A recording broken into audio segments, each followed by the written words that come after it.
Tonight we follow a trail, not lit by lanterns or firelight, but by policy memos, midnight phone calls, and behind-the-curtain handshakes. You find yourself wandering the polished marble hallways of Washington, D.C. in 1948, a city humming with post-war ambition and Cold War anxiety.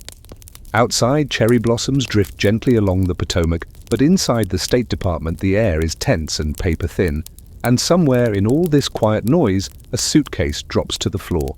Inside, it maps letters, requests, and a country's survival plan. You're here with Eliyahu Epstein later, a man who, despite lacking any official diplomatic status, is about to become the de facto first Israeli ambassador to the US, and he has a very specific mission: get the Americans to open their wallets. You probably won't survive this journey, not because it's dangerous, but because navigating 75 years of foreign aid back channels without nodding off is a feat for caffeinated interns and think tank night owls. So before you get comfortable, take a moment to like the video and subscribe, but only if you genuinely enjoy what I do here. And if you're drifting off somewhere distant, let me know your location and local time in the comments. Our little bedtime history map is growing. Now dim the lights, maybe turn on a fan for that soft background hum, and let's ease into tonight's journey together. Your shoes echo on linoleum as you follow Epstein's determined shuffle into offices that still smell faintly of wartime ration coffee. The ink on Israel's Declaration of Independence isn't even dry, and the new state is already surrounded by hostile neighbors. Epstein knows something that even some US officials don't fully grasp yet. Israel's survival depends not just on guns and soldiers, but on dollars, trucks, and wheat shipments. Lobbying, though it won't be called that for a while, is already underway. You watch him bounce between congressional offices and Jewish American organizations, pitching Israel not as a burden, but as a strategic outpost for democracy in a volatile region. He's not pleading, he's proposing, and somehow his voice carries. Just days after declaring independence, Israel receives de facto recognition from the US, but Epstein isn't done. Formal recognition is one thing, material support is another. What Israel needs now is not just approval, but aid, economic, military, humanitarian, and symbolic. And here's the quirky part. One of his key tools isn't a general or a government official, it's Rabbi Abba Hillel Silver, a Zionist leader with the kind of sermon voice that could move both souls and senators. Silver and other Jewish American figures play dual roles, moral voice and political conduit. Their meetings with US officials are often off-record, filled with terms like moral duty and shared values, but just as often with numbers, tanks needed, wheat prices, budget gaps. Historians still argue whether these early years were more about emotional appeal or cold geopolitical math, but the result was clear. By the end of 1949, the US had sent over $100 million to Israel, mostly in loans and goods under the Truman Doctrine framework. You meander next to a filing cabinet labeled Confidential Aid Agreements. Most of what's inside isn't classified anymore, but it still feels sensitive, like opening someone else's mail. There's something distinctly old school about it: letters, typed on cream paper edges, yellowing, dotted with faint tobacco scent. You find phrases like emergency wheat, refugee resettlement, and airlift support. It's aid, yes, but always framed in a way that makes it sound like mutual benefit. Truman himself, though initially hesitant, was eventually won over, some say, by Epstein's charm, others by domestic electoral math. And while this period predates modern lobbying as we know it, you can't help noticing the precursors: carefully crafted talking points, community mobilization, and personal relationships built over endless cups of weak capital coffee. Epstein might not wear a suit with K Street polish, but he understands Washington. To survive, you must align your cause with America's interests, or at least convince them it's the same thing. It's 1949 now, and you trail behind as a newly minted Israeli diplomat signs one of the first major bilateral agreements in US-Israel history.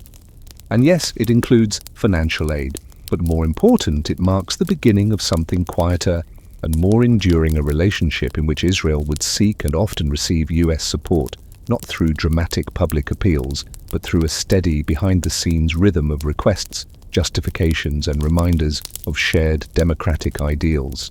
One file flutters open with a typed memo that says, "Israel has strategic value for US interests in the Middle East."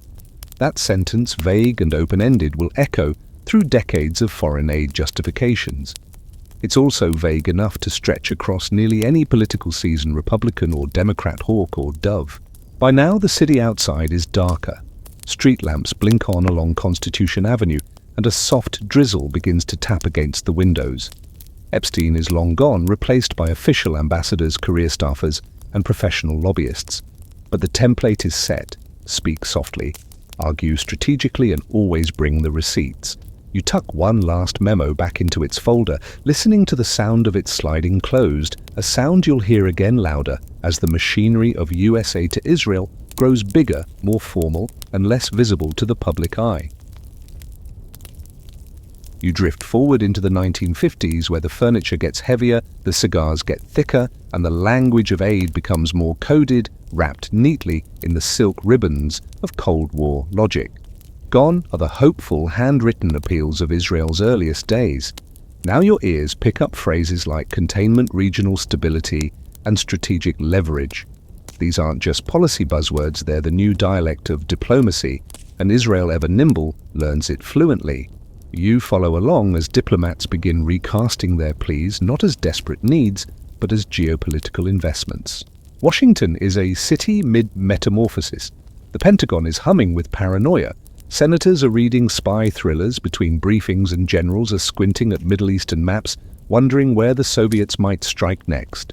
You wander unnoticed into a Defense Department corridor, past a briefing titled "Soviet Influence in the Levant," and into a meeting where Israeli representatives quietly suggest that supporting their young democracy is in fact a bulwark against communism.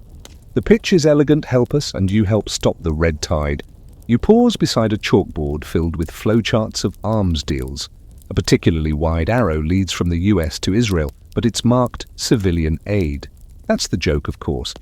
In many of these early arrangements, the line between military and civilian aid is charmingly blurry. Tractors sent for agricultural use wind up doubling as border patrol vehicles. Emergency fuel grants just happen to coincide with troop movements.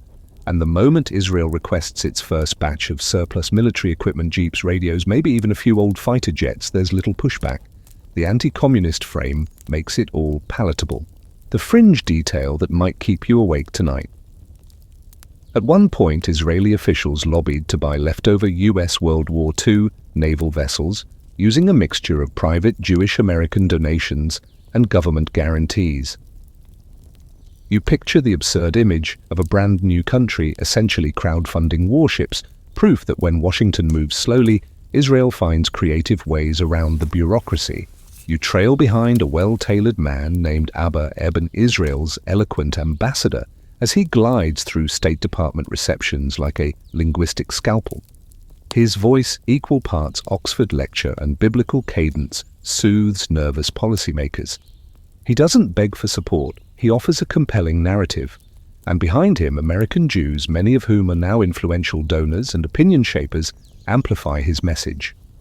By the mid-1950s, Israel is receiving not just emergency support, but regular infusions of US dollars $63 million in economic aid in 1951 alone, and more in the form of food machinery and technical expertise. Still, not everyone in Washington is fully sold. President Eisenhower, gruff and pragmatic, sees Israel as a diplomatic complication, particularly after the 1956 Suez Crisis. You float beside his desk as he fumes over Israel's military adventure with Britain and France, an operation launched without US approval. Ike is furious. He demands withdrawal. For a brief moment, aid is used as leverage, a stick instead of a carrot. But just as quickly, the channels reopen.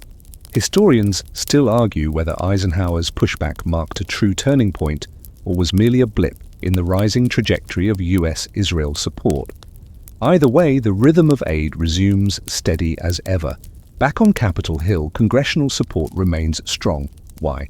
Because while presidents come and go, lawmakers are more permanent, more local, and more susceptible to community persuasion.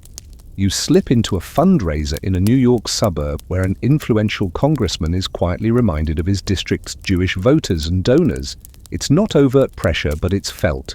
Local voices become national advocates, and every time Israel's story is framed as democratic, scrappy, and aligned with American values, another vote is secured. You rest near a stack of classified cables, half curious about the human drama beneath the diplomacy. A young Israeli officer named Yitzhak Rabin is touring American military bases taking notes on training techniques. US experts are flying to Tel Aviv to advise on irrigation, and behind the curtain, CIA analysts are debating whether helping Israel too much might alienate Arab allies. It's a delicate dance, and Israel's lobbyists learn quickly when to press and when to pause. One night in 1958, you're standing outside a DC townhouse where a group of Israeli diplomats and sympathetic American officials are sharing brandy and muted predictions about Egypt's alignment with the Soviets. The mood is nervous. Then, almost out of nowhere, someone makes a compelling observation. Every dollar spent aiding Israel is one less dollar the USSR can use to pull the region toward Moscow. It's simplistic, yes, but seductive, and it sticks. As the decade winds down, so does your stroll. The city is settling into the twilight of Eisenhower's caution and the rising dynamism of the Kennedy era. You glimpse future possibilities flickering in the policy memos, and you start to hear the faint buzz of what will soon become a much more organized professional lobbying apparatus. But for now, aid still moves through handwritten appeals, old friendships, and arguments crafted in Cold War grammar. One last sleepy thought among the lesser-known episodes of this era: there's a quiet 1950s debate about sending nuclear research material to Israel, ostensibly for civilian energy. Historians still debate whether this was naive optimism or deliberate ambiguity. You meanwhile file the thought away as you step softly into the next chapter of America's most lobbied-for bilateral aid program.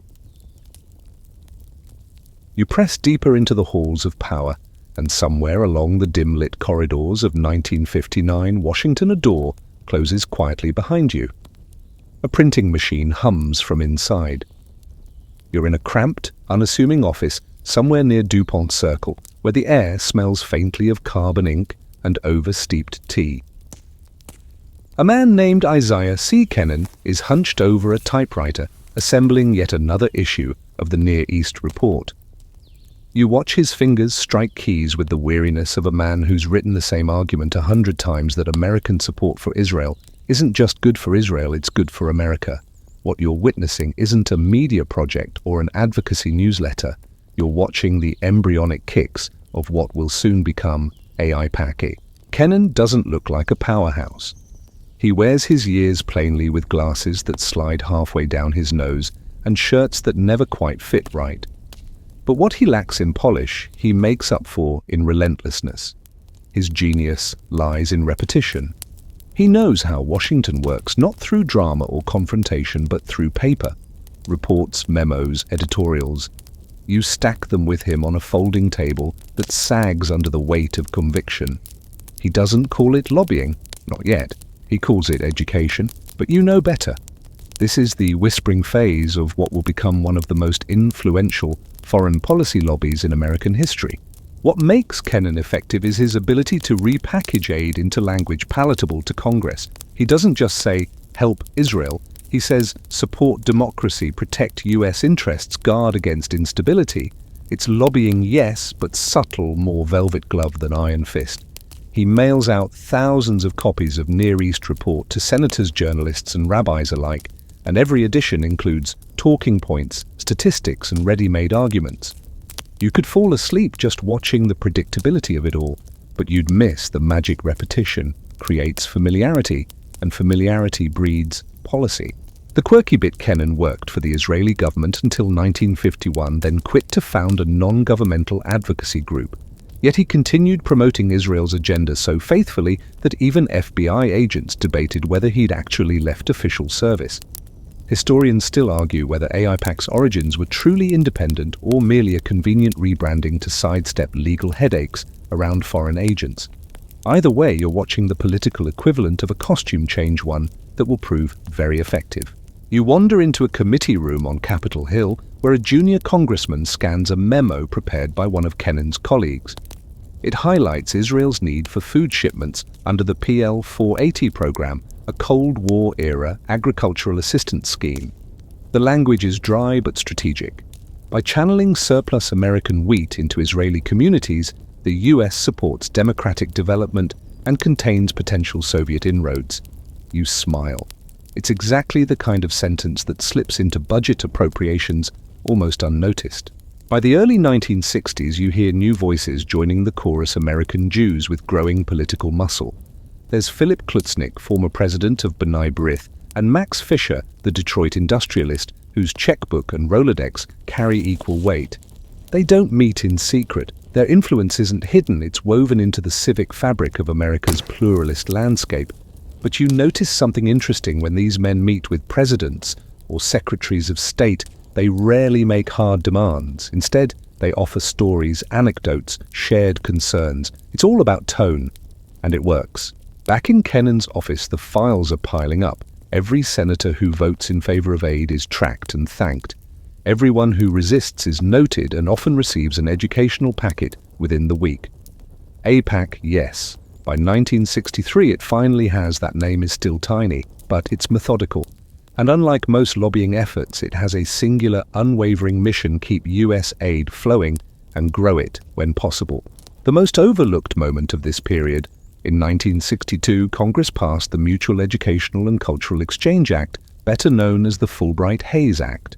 But nestled in those cultural flows were increased US-Israel exchanges that helped cement bipartisan goodwill. Historians still debate whether these seemingly apolitical programs were partly used to soften resistance to military aid packages by framing Israel as a country of poet-scientists and kibbutzniks rather than soldiers and generals. You pause imagining Fulbright scholars and exchange students as soft power lobbyists unwittingly advancing a decades-long strategy. By 1967, the Six-Day War looms and the aid conversation sharpens. You can feel it in the tone of the memos, in the urgency of the faxes, yes, faxes now, and in the tightening language of Capitol Hill briefings. Kennan's network is no longer a scrappy office. It's a growing ecosystem. You don't just see AIPAC, now you see regional chapters, coordinated donor networks, and Hill staffers who know the script by heart. In a sense, you're watching the transition from persuasion to expectation. Aid to Israel is no longer an open question, it's a standing policy. And yet Kennan himself will quietly step back from leadership in 1974, his role largely invisible to most Americans. No statues will be raised, no postage stamps. But you, sleepless and curious now, understand this soft-spoken typist shaped the contours of US-Israel relations more than many who held office. He built not a moment, but a machine. You leave his office for the last time as a box of Near East reports gets wheeled down the hall. The smell of fresh ink lingers.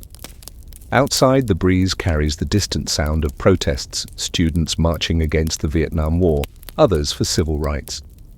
The world is shifting, but inside this world of policy papers and soft influence, the rhythm of aid to Israel continues unbroken and mostly unnoticed. You glide into the 1970s as if slipping through a revolving door. Suddenly the colors are muted, earth tones, the smell of tobacco is stronger, and everyone seems to speak just a bit more cautiously. The Six-Day War is in the rearview mirror, but its shockwaves still rumble through every marble hallway and diplomatic corridor in Washington. You drift past a pile of newly declassified memos, each stamped with urgency, each referencing the same idea. Israel's strategic importance in the Middle East has grown, and with it the logic for aid. There's no longer a need for heartfelt appeals or subtle suggestions, not entirely at least. Israel is now seen by many American officials as a reliable regional partner, especially after proving its military mettle in 1967. So when the Yom Kippur War erupts in 1973 and Israel is caught off guard, you're already halfway to the White House when the phones start ringing off their rotary cradles. In the Situation Room, Henry Kissinger paces like a chess master whose queen has just come under threat. The air is thick with urgency. Operation Nickel Grass begins, and with it the largest American airlift to a foreign nation since the Berlin airlift. C-5 Galaxies loaded with tanks, ammunition, and spare parts thunder across the Atlantic. It's not a favor, it's a statement. Historians still argue whether this was a moral imperative or a Cold War move to outpace Soviet arms shipments to Arab states. You suspect it's both. You suspect that, like most things in Washington, it's a Venn diagram of strategy, guilt, and political calculation. But what matters is this: the scale of aid transforms overnight. What was once emergency assistance becomes sustained military funding, and what was once quiet lobbying now has its own parking spot. The quirky detail you notice in a forgotten annex of the Pentagon One supply crate, airlifted to Israel, included spare uniforms that still bore the U.S. Army insignia, temporarily blacked out with electrical tape. American support was loud in volume, but hush-hush in optics. It had to look like a response, not an alliance. You smile at the bureaucratic theater. You slip into a congressional hearing room where numbers, not speeches, do the talking. From 1974 onward, U.S. aid to Israel becomes earmarked, a term that makes it sound benign, but is more like policy magic. Instead of fighting for scraps each year, Israel begins receiving guaranteed pre-approved military and economic aid built directly into the foreign aid budget. Automatic, recurring. Just like a subscription box, but with F4 Phantoms instead of coffee beans. AIPAC is no longer a man with a typewriter. It's now a suite of offices with staff folders, whiteboards, and Hill briefings scheduled down to the half hour. Their language has matured. Phrases like qualitative military edge are born, meaning Israel must always have better weapons than its neighbors, no matter what the neighbors have. This principle will be codified, debated, and defended like a sacred amendment to the US-Israel alliance. And every time it's threatened, lobbyists don't just lobby, they activate. You tag along with a congressional delegation touring Tel Aviv in 1975. They're impressed by the country's plucky resilience, its startup-like energy. But when they return, they're more impressed by the briefings they receive back home. Israel isn't just a moral cause, it's becoming an American investment. Defense contractors are thrilled. Raytheon and Lockheed executives nod along at appropriations hearings. This isn't just aid anymore, it's industry. The best evidence: you find yourself inside a cavernous warehouse in Haifa in 1976, where crates of US radar components are being unpacked by Israeli technicians. A quiet side conversation reveals what they're really building: joint defense capability. That's the term of art. What it means is we send the gear, you adapt it, we both learn. It's aid, but with homework. Meanwhile, the American public is mostly unaware. Polls show high support for Israel, but few know just how much money is changing hands. You hover beside a newspaper editor choosing which wire stories to run civil rights protests in Boston, Jimmy Carter's latest handshake, and somewhere down the list a brief on increased military aid to Israel. Barely 100 words, lost beneath the fold. That's how it stays quiet. Then comes the Camp David Accords. You're in the room, not the one with Carter, Begin, and Sadat, but the adjacent one where staffers crunch numbers to figure out how much peace will cost. Spoiler: about $7 billion in aid, split between Israel and Egypt. Israel walks away with both diplomatic legitimacy and more guaranteed American dollars than ever. It's the first time aid is offered not just for war recovery, but as a reward for diplomacy. Aid becomes a carrot, not a crutch. One might think this era of escalating support would provoke serious political debate. But you flip through the transcripts and find almost none. The system hums with bipartisan consensus. Occasionally, a skeptical lawmaker raises an eyebrow, but they're drowned out by louder voices, many of them holding bullet point memos prepared by well-dressed AIPAC interns. The rhythm is predictable. Lobbyists brief Congress. Congress approves aid. Israel receives funding. Rinse, repeat. One final fringe moment before you nod off for the night. In 1979, Israel begins receiving its military aid in a lump sum at the start of the fiscal year, unlike any other country which gets quarterly disbursements. Why so? Israel can make bulk arms purchases at better prices. It's not just generous, it's efficient. Only a seasoned lobbyist could have argued that logic into law, and somehow they did. So here you are at the close of the decade. The streets of Washington are darker now, but in offices with fluorescent lighting, the aid engine whirs without pause. The whispering has given way to policy statements. The suitcase diplomacy of 1948 has morphed into structured packages worth billions, and barely anyone outside these walls seems to notice. By now, you barely notice the transition into the Carter years. The lighting stays fluorescent, the paperwork doubles, and the lobbyists don't miss a beat. But if you listen closely, you'll hear a different melody rising beneath the surface. It's 1977, and Jimmy Carter has just taken office with a mission: put human rights at the center of U.S. foreign policy. You linger near the West Wing, watching aides debate how that principle squares with America's growing list of global entanglements. And right there, smack in the middle of the ethical juggling act, sits Israel, with its security concerns, settlement expansion, and increasingly complex image abroad. Carter is no enemy of Israel. You stroll beside him as he prepares for meetings with Prime Minister Menachem, begin often clutching briefing folders thick with context contradictions and CIA profiles. But unlike his predecessors, Carter speaks of balance of legitimate Palestinian rights, of leveraging aid not just for survival, but for shaping policy. That idea, aid with strings, makes AIPAC twitch. Behind closed doors, Israel's lobbyists adapt. They soften their pitch. Instead of hammering pro-Israel arguments, they focus on reminding lawmakers that Israel shares American values. They bring up democracy, innovation, kibbutzim, and the Holocaust. They hold screenings of documentaries. They fly in Israeli generals and civil rights activists to brief Congress, sometimes in the same week. The key isn't confrontation, it's calibration. In one of those wood-paneled Capitol offices, you overhear a curious tidbit. A junior AIPAC staffer hands a congressman's aide a packet titled "Why Human Rights Also Means Israel." It includes testimony about Syria's brutality, Soviet anti-Semitism, and the moral imperative of supporting the Middle East's only pluralistic democracy. It's clever. It flips Carter's own doctrine into a pro-aid argument. Historians still debate whether this tactic truly shifted White House thinking or merely stalled Carter's bolder intentions. What's certain is that aid never slowed. And here's the fringe moment of the era, just odd enough to keep your eyelids up, in 1978 amid peace talks with Egypt. Begin reportedly sent Carter a personal gift, a painting of Mount Sinai framed with carved olive wood from Jerusalem. Some say it was a gesture of goodwill.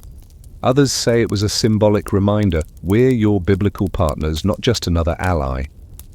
Lobbying, after all, isn't just policy memos, it's emotional resonance. You drift toward Camp David once more, where Carter hosts Begin, and Egyptian President Anwar Sadat, in one of the most delicate negotiations of the 20th century.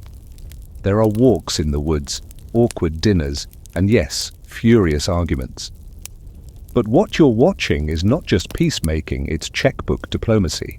The final peace agreement includes a massive aid package, $3 billion annually split between Israel and Egypt. For Israel, it's military aid. For Egypt, mostly economic. For both, it's incentive. This aid for peace model sets a precedent. You listen as policymakers begin using the phrase strategic return on investment. Congress is sold not just on values, but on results. A peace treaty in the Middle East worth every penny. Still, not everyone is pleased. You stand unnoticed in a hearing where Illinois Senator Charles Percy raises uncomfortable questions about the cost of such generosity. He's rebuffed, not rudely, just with silence and shifting eyes. The unofficial rule is aid to Israel isn't a budget line, it's a moral line. Oppose it and prepare for phone calls. AIPAC, ever discreet, ensures those calls come from constituents, not the organization itself. In the Carter years, you also notice a growing sophistication in how aid is structured. Joint projects emerge: cooperative missile research, intelligence, sharing early prototypes of what will become Iron Dome decades later. You wander into a room filled with circuit boards and acronyms. You're watching military aid turn into co-development and exchange of capabilities. It's less of a one-way flow and more of a handshake. And yet, even as the peace process unfolds, you feel a current of tension. Carter's emphasis on Palestinian rights angers Begin. Their meetings grow colder. By 1980, Carter has lost much of his Jewish American support, which in a razor-thin re-election race proves decisive. You hover near a campaign rally where a New York voter mutters to a journalist, "I liked Carter until he turned on Israel." The line is simple but potent. In the world of political math, it's enough to move numbers. You find yourself wondering, was this the moment when lobbying matured into full-blown electoral influence? Historians still argue about it.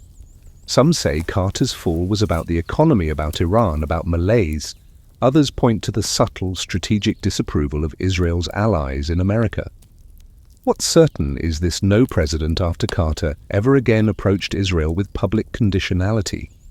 Aid would grow, not shrink, and never again be tethered so directly to questions of human rights. Before the decade ends, one more quiet milestone arrives. In 1981, with Reagan waiting in the wings, a little-noticed administrative change gives Israel its aid disbursement in full. At the beginning of the fiscal year, no other country gets this. It allows Israel to earn interest on unspent funds. You blink. It seems small, but it's a multi-million-dollar perk born from precise, persistent persuasion. That's lobbying at its most elegant. And as you step softly away from the Carter years, the sound of typewriters fades, replaced by word processors and laser printers. The messages remain the same. The methods get sharper. And somewhere on Capitol Hill, another freshman senator receives a briefing folder with 3 words on the cover: aid, security, partnership.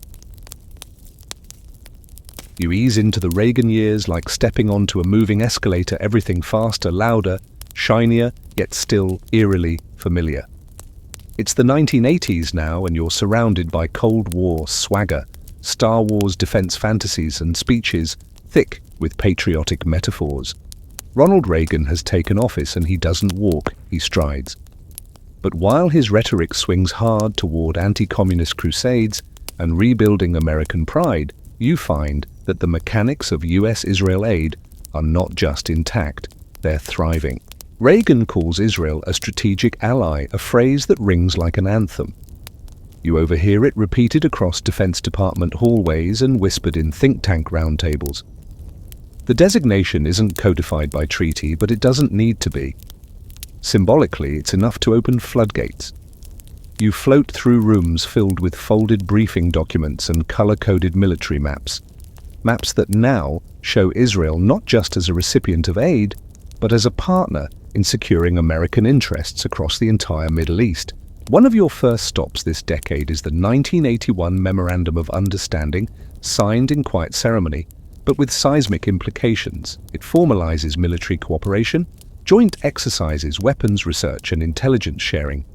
The ink is barely dry before military aid climbs again, crossing $1.4 billion per year and rising steadily. The Reagan administration sees Israel not just as a moral ally, but as a forward operating base with Hebrew street signs. The quirky detail you can't forget: Israel becomes the only foreign country allowed to participate in certain classified US defense projects, including early versions of what would evolve into space-based missile defense. Somewhere in the Nevada desert, a US general explains a satellite guidance system to an Israeli colonel over vending machine coffee. It's a partnership drawn not in treaties, but in trust and faxed specs. Yet Reagan's term isn't all smooth sailing for Israeli interests. You hover uncomfortably in 1981 as Israel bombs Iraq's Osirak nuclear reactor, catching the Reagan White House off guard. The administration fumes. Aid could be frozen, sanctions considered, but they're not. Within months, you watch as tensions melt back into warm briefings and congressional assurances. Historians still argue whether Reagan's inner circle truly intended to punish Israel, or whether the outrage was for optics. Either way, funding continues. The pattern is clear: scold in public, reward in private. Meanwhile, AIPAC flexes its growing muscle. Its annual conferences expand. Its influence sharpens. You're in the room when a new AIPAC briefing packet is handed to a freshman congressman. Inside, a map of missile ranges, polling data showing US public support for Israel, and a detailed funding breakdown with footnotes that seem to write themselves. It's not a hard sell. By now, aid to Israel has become less of a vote and more of a reflex.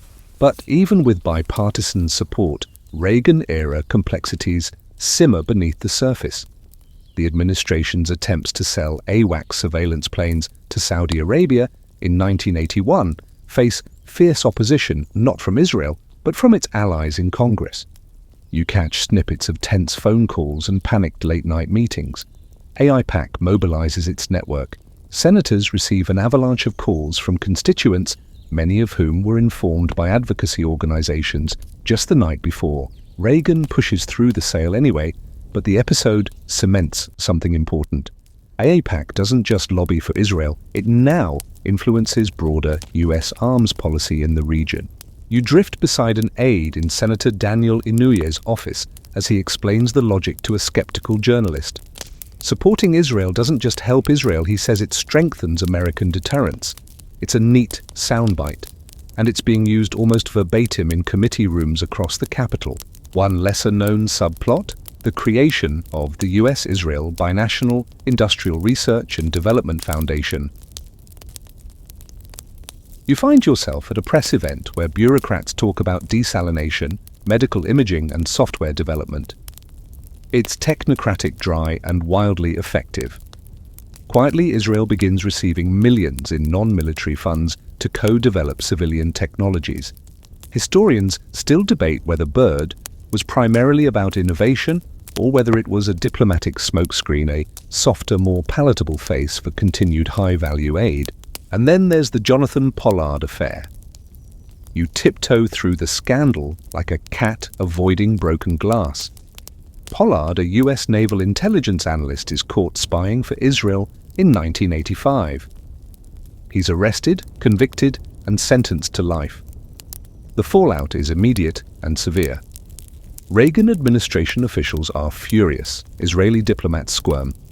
For a moment, it seems like the entire aid relationship could implode, but it doesn't.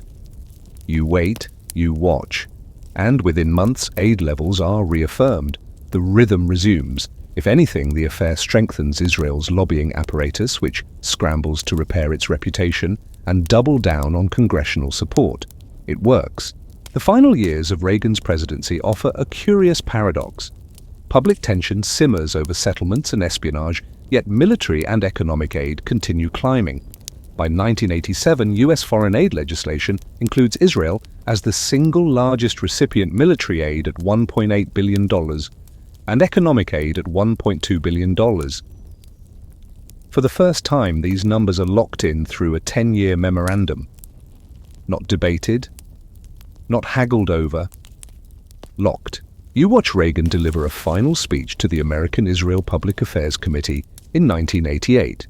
He talks about shared values, about standing with allies, about the fight against tyranny.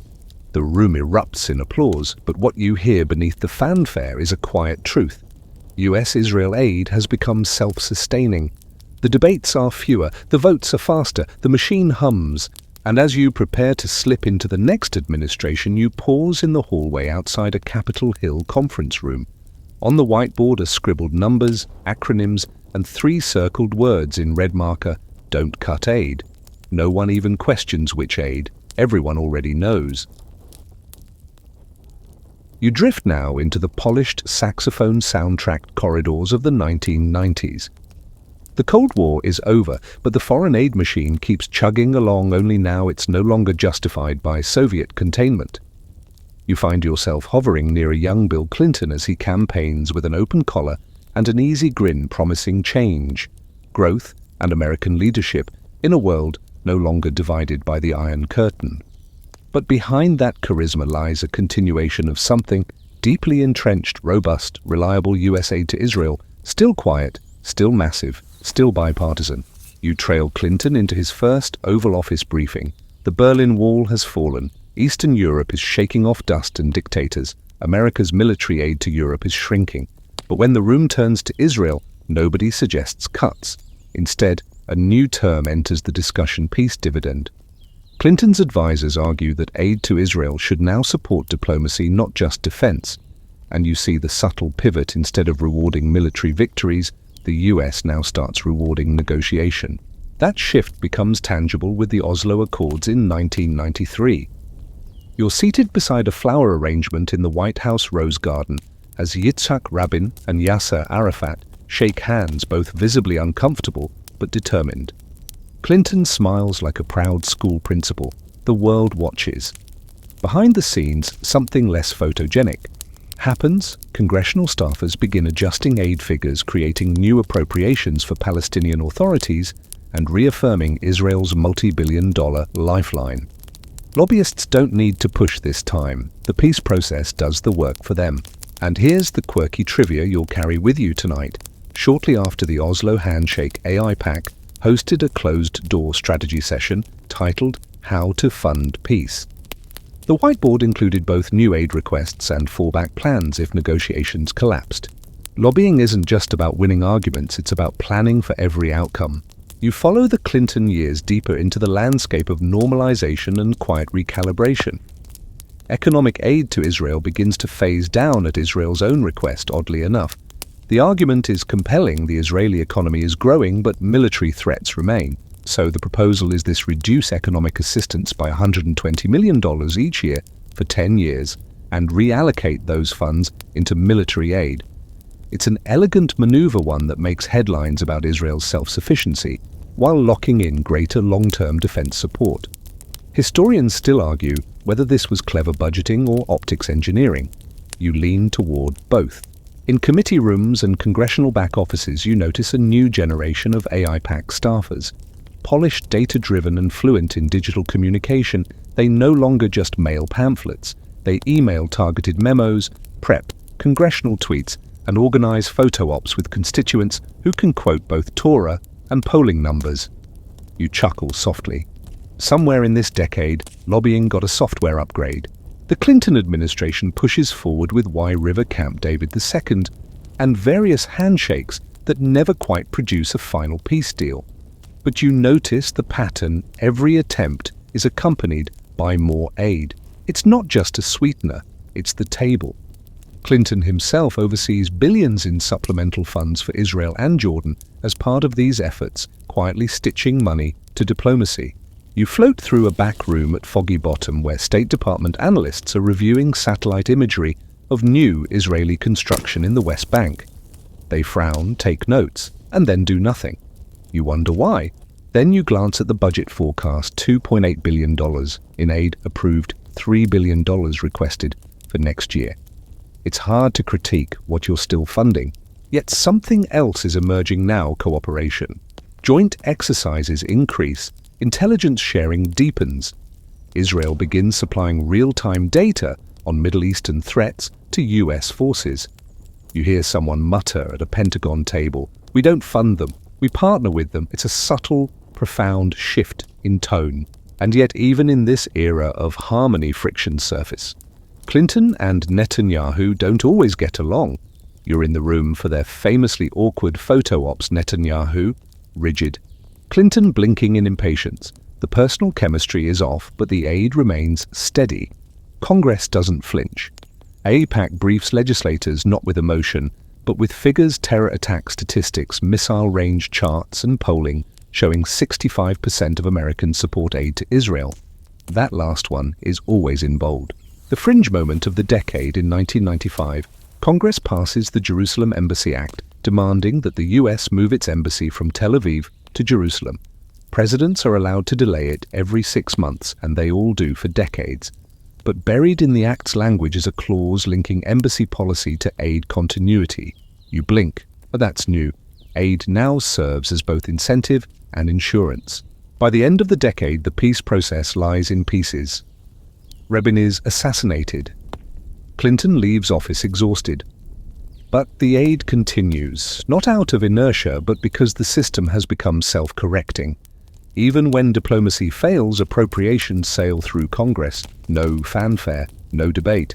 Just another line item passed with a gavel bang. Before you leave this chapter, one more detail brushes past you like a post-it note stuck to your shoe. In 1998, the US commits to a new 10-year plan of $2.4 billion in annual military aid, phased upward. You run your finger along the smooth pages of that agreement. There are no press conferences, no banners, just signatures, whispered into permanence. You move now into a darker, steelier Washington. It's the early 2000s and the city no longer hums, it clenches. You're standing under the shadow of two towers that no longer exist. The air still thick with the acrid weight of 9/11. Dust from ground zero hasn't even settled, and already America's foreign aid policy begins to pivot not away from Israel, but around it.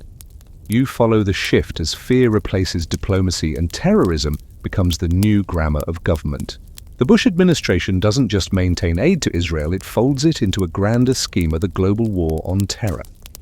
You sit silently in a West Wing conference room as Defense Secretary Rumsfeld lays out US commitments in Iraq and Afghanistan. But at the margins of every chart and bullet point, there's always Israel flagged not as a recipient, but as a partner in counter-terrorism. The old Cold War script is rewritten with different villains, but Israel's role remains front and center. You're there when President George W. Bush refers to Ariel Sharon as a man of peace. The room blinks. Sharon. The same Sharon associated with the Sabra and Shatila massacres. Historians still argue whether Bush meant it or whether it was pure strategic theater. Either way, the implication is clear. So long as the world is at war with terror, Israel stands on the same battlefield. And the aid it grows. Again, annual military aid hits $2.7 billion. But more interestingly, new programs bloom around the edges. Homeland security cooperation, emergency preparedness drills, joint cybersecurity ventures. You're watching a new Phase 1 where Israel doesn't just receive funds but actively shapes how America imagines threat response. A quirky moment slides into view in 2005. The NYPD dispatches officers to Israel to train in counter-terrorism strategies on subways, no less. The same techniques later appear in New York's post-9/11 policing. It's the kind of cooperation no one thinks of as aid, but that's the point. It's soft lobbying fused with hard reality.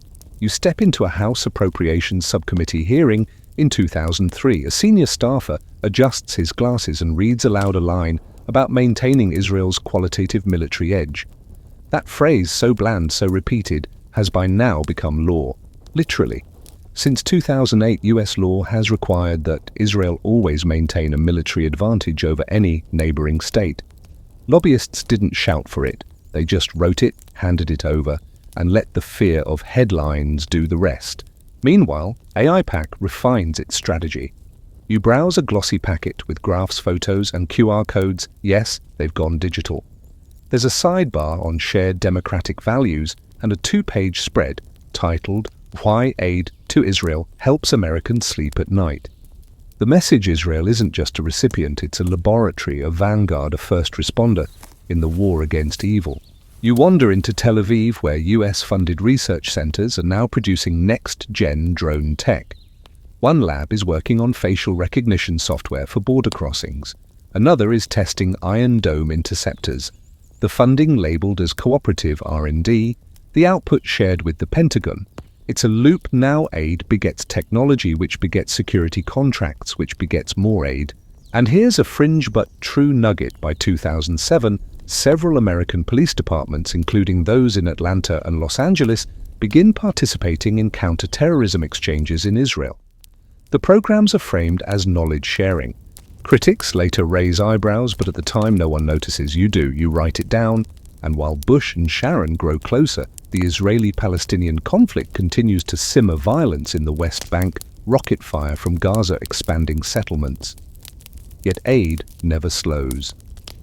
You stand beside a television in the State Department cafeteria as CNN runs a story on bulldozed homes in Hebron. No one looks up. Next to the screen, a notice reads, Military Financing Proposal, FY 2005 approved. The dissonance is deafening, but not surprising. Then comes the Gaza disengagement in 2005. Sharon orders the removal of all Israeli settlements from Gaza. The world gasps. Some call it a new path to peace, others call it strategic withdrawal. The US responds with, yes, more aid. Nearly $2 billion in supplemental funding is authorized to support relocation and security adjustments. Historians still debate whether the aid was incentive compensation or merely political cushioning. You suspect it was all three. Inside AIPAC's 2006 policy conference, you watch attendees pass around pre-printed leave-behind sheets, fact-filled pages designed to be handed to lawmakers during office visits. One features a graphic comparing US aid to Israel versus Egypt and Jordan, with Israel's bar proudly towering above. Another details job creation in the US defense sector thanks to Israeli arms deals. Lobbying isn't pressure, it's persuasion by numbers. You stand near Condoleezza Rice during a press gaggle where a journalist gently asks if US military aid could be used to influence Israeli settlement policy. Rice offers a smooth non-answer. Our relationship with Israel is based on mutual trust and shared goals. Translation: numbered aid is not leverage, not anymore. You close this chapter during the 2008 Gaza war. The images are graphic, the casualties high, protests erupt worldwide, but on Capitol Hill, resolutions fly through both chambers expressing support for Israel's right to defend itself. You hear the vote counts. Overwhelming, no dissenting speeches, just a quiet undercurrent of certainty. The aid pipeline doesn't flicker. And as you look down the long corridor of American foreign assistance, you realize that aid to Israel has become more than policy, it's a ritual. One reinforced by fear, loyalty, history, and habit. And now, in the post-9/11 world, it's also fused with a broader identity: Israel as America's mirror protector and silent partner in a world that no longer sleeps. You enter the Obama years like stepping into a room where everyone smiles but no one really trusts each other. The lighting is colder now, brighter bulbs, sharper contrasts. Barack Obama, calm and professorial, walks slowly through the White House, sleeves rolled up, agenda thick, with ambition: restore America's image, repair the economy, and yes, recalibrate Middle East policy. But as you follow him into Situation Room briefings and late-night Oval Office strategy sessions, one line never changes: US aid to Israel untouchable. You land in 2009, right as Obama greets Benjamin Netanyahu for the first time as president. The handshake is stiff, their eyes don't quite meet. You stand off to the side where aides whisper that Netanyahu is already planning to test Obama's limits on settlements, Iran, and diplomatic optics. What follows is less of a relationship and more of a cold standoff punctuated by photo ops and passive-aggressive press statements. Yet throughout it all, the aid keeps flowing. And not just flowing, rising. In 2010, annual military assistance reaches $3 billion. Obama reaffirms the US commitment to Israel's qualitative military edge. You sit in a briefing where the phrase is repeated 7 times in 20 minutes. There's no debate. Just nods. And someone scribbling it in the margins of the budget proposal like it's a divine mandate. Here's the fringe fact that makes you blink. In 2011, a diplomatic cable leak reveals that despite frosty public appearances, US military planners are in weekly contact with their Israeli counterparts. They share drone specs, battlefield testing data, and radar analysis. The Obama-Netanyahu frostiness doesn't touch the deeper machinery. Historians still argue whether this compartmentalization, icy politics but warm logistics, was brilliant diplomacy or institutional inertia. Either way, it's real. You move through a year where Obama asks Israel politely, firmly, to freeze settlements. Netanyahu says no. Congress says nothing. You drift through a subcommittee hearing on the foreign operations budget, where one representative proposes cutting economic development programs elsewhere to ensure Israel receives its full aid package with inflation adjustment. It passes quietly. No headlines, no cable news coverage. Just another vote. AIPAC doesn't have to shout anymore. You attend their 2012 policy conference where the slogan is Shared Values, Shared Security. It's not lobbying in the old sense, it's choreographed consensus. The highlight reel features Democrats and Republicans alike, all promising support.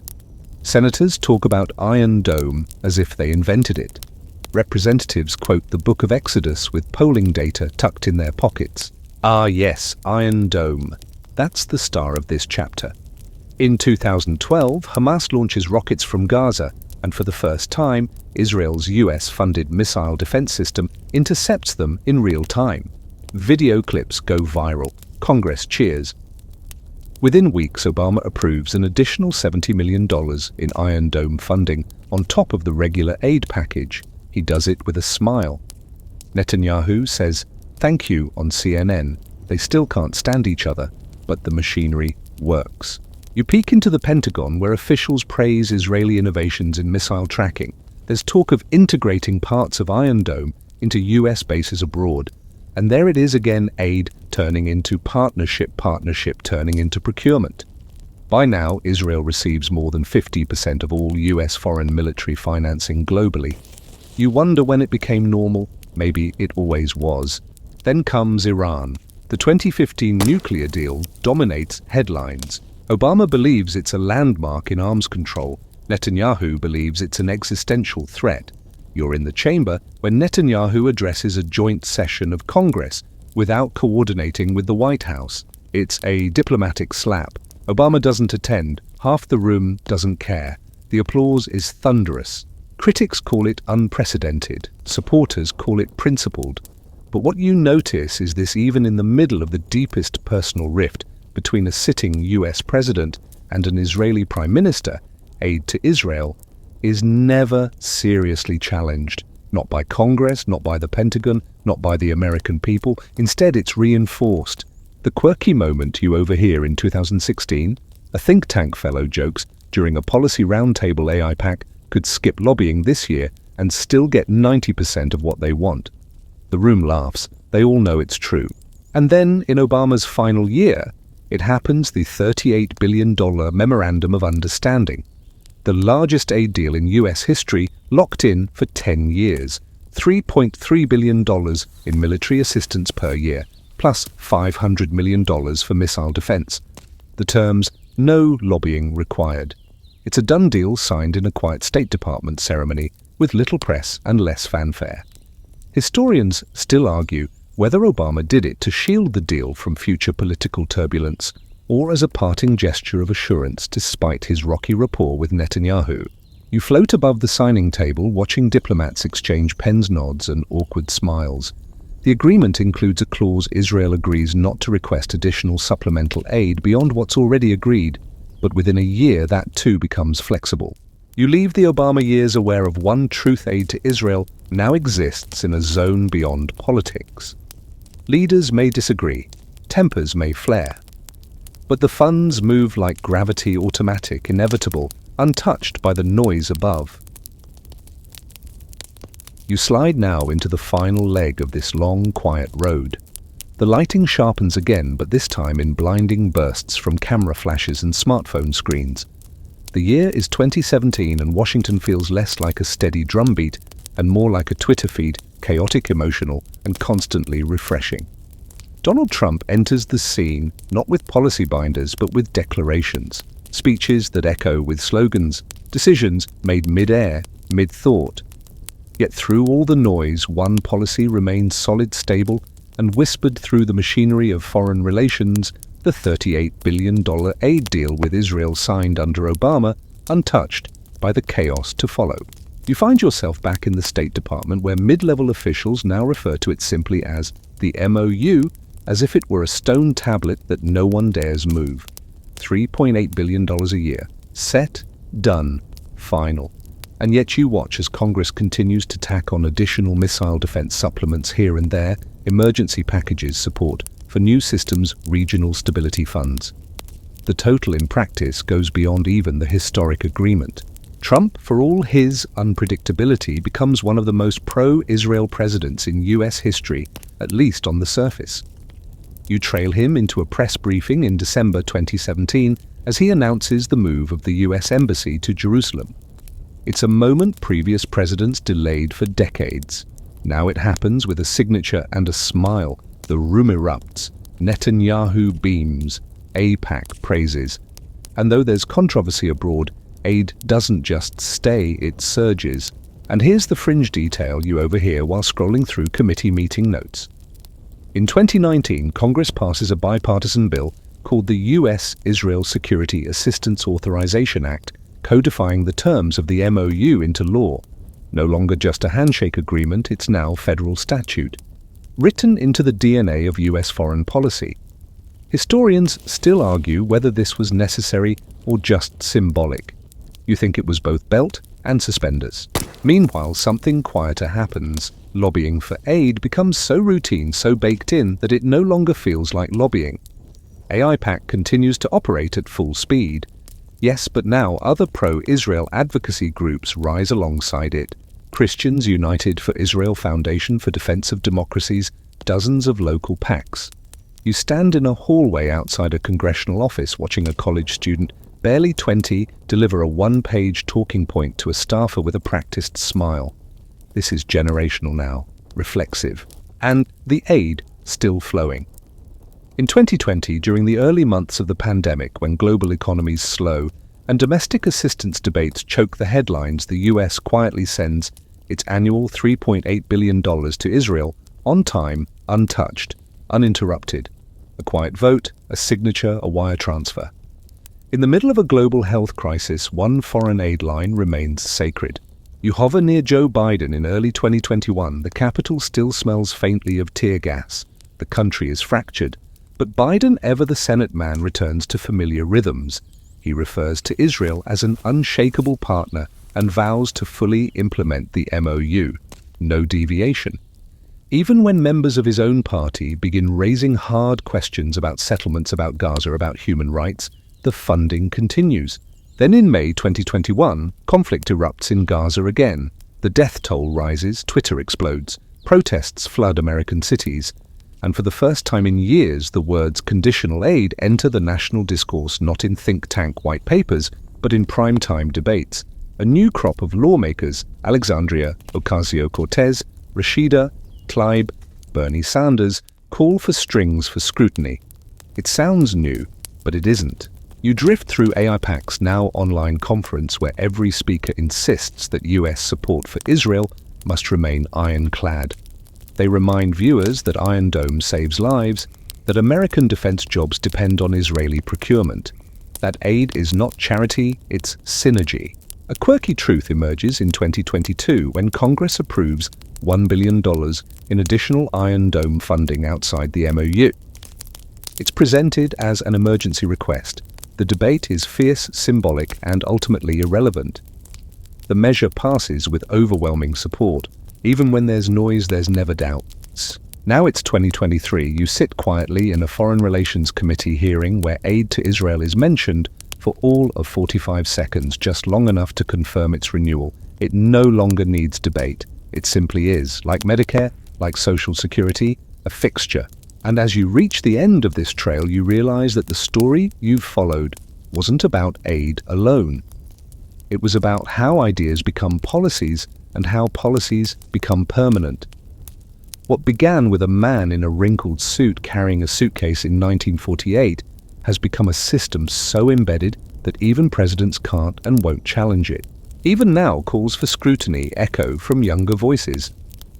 Critics point to apartheid reports, to civilian casualties, to growing divisions within American Jewry. Historians still argue whether the golden age of US-Israel consensus is cracking or simply evolving. But one thing is certain, the machinery still hums.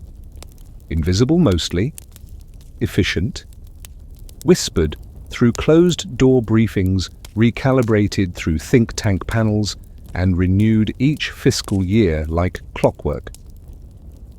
And so as the lights dim in Washington and the offices grow quiet, the story settles too. You find yourself at the edge of the city once more, watching the monuments glow soft and distant under a gauzy pale moon. The names have changed, the rhetoric has shifted, and the stakes have grown, but the rhythm remains the soft, predictable rhythm of aid packages approved before sunrise in meetings with no cameras by people you'll never see. And maybe that's the strange comfort of it, that some things, however complex, continue through momentum, through relationships, through habit.